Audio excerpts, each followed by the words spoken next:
Welcome to Taming the Wolf Institute. In the following video, I will discuss one aspect of conflict resolution. You can find additional video presentations at tamingthewolf.com.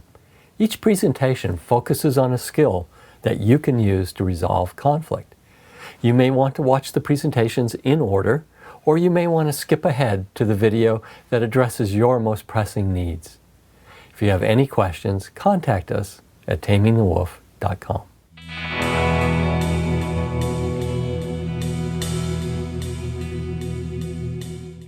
Our desire to have things, to own possessions, is a common source of conflict. We often end up in disputes when someone will not let us have what we want. In order to better understand your conflict, you will want to assess what it is exactly that you want. When you correctly identify what you want and need that the other party will not let you have, you're better prepared for mediation. So let's get started. You may be involved in a fight over possessions. The other person does not want you to have the thing that you want. They block you and prevent you from having something you value. Or you may not want the other person to have something they want. You block them and prevent them from satisfying their needs. Or the other person may insist you accept something you do not want. You refuse to take the things they are forcing on you. The opposite can happen. You may force someone to have something they do not want. When they fight against your wishes, you have conflict. Thus, you may be involved in a conflict over who has the right to possess something. You may be in a fight over who has the right to possess something you both desire.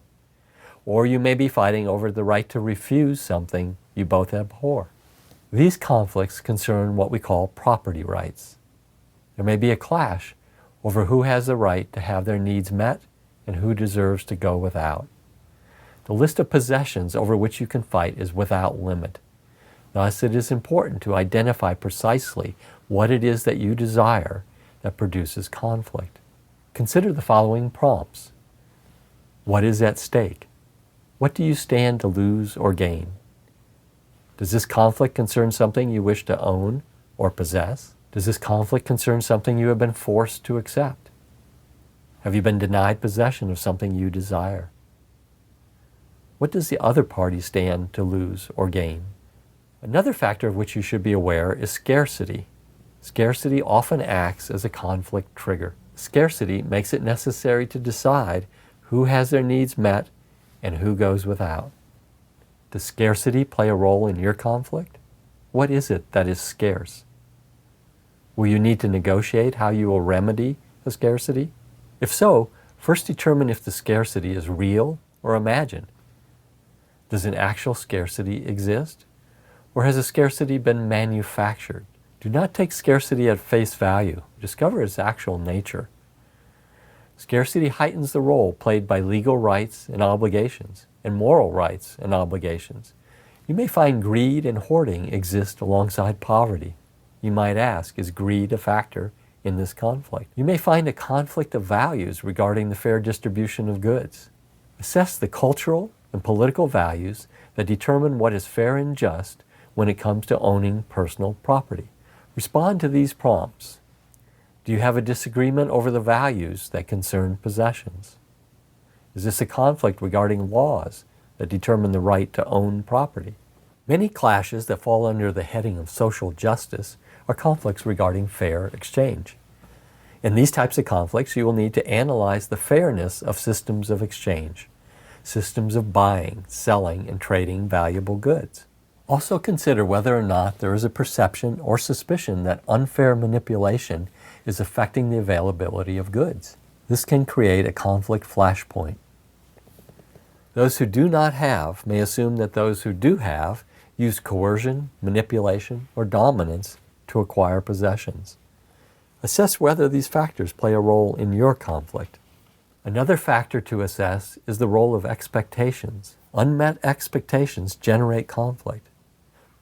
We may have all that we need or deserve, but if our expectations have been disappointed, or we have disappointed the other party's expectations, we are prone to conflict. Expectations can be very important. They are how we anticipate what we will need in order to survive.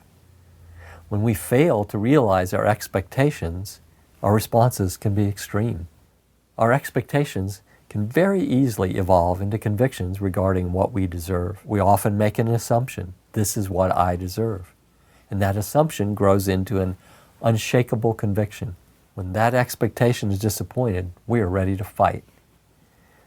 Or the other party may have an expectation that you disappoint, and conflict breaks out.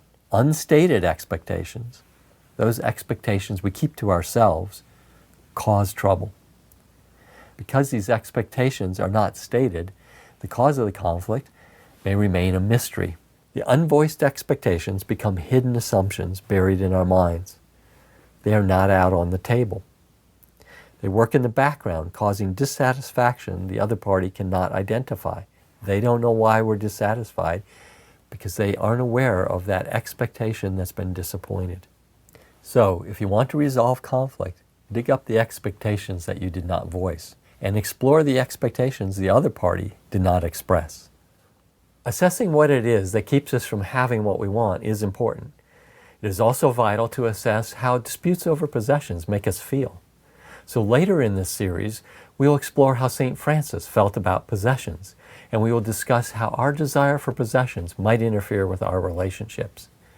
In the next presentation, we will consider conflict that comes about when somebody prevents us from doing what we want to do.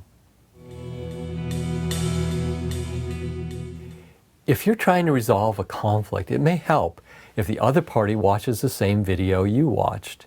This will make it possible for the two of you to discuss how you'll go about resolving your conflict. Invite them to visit tamingthewolf.com.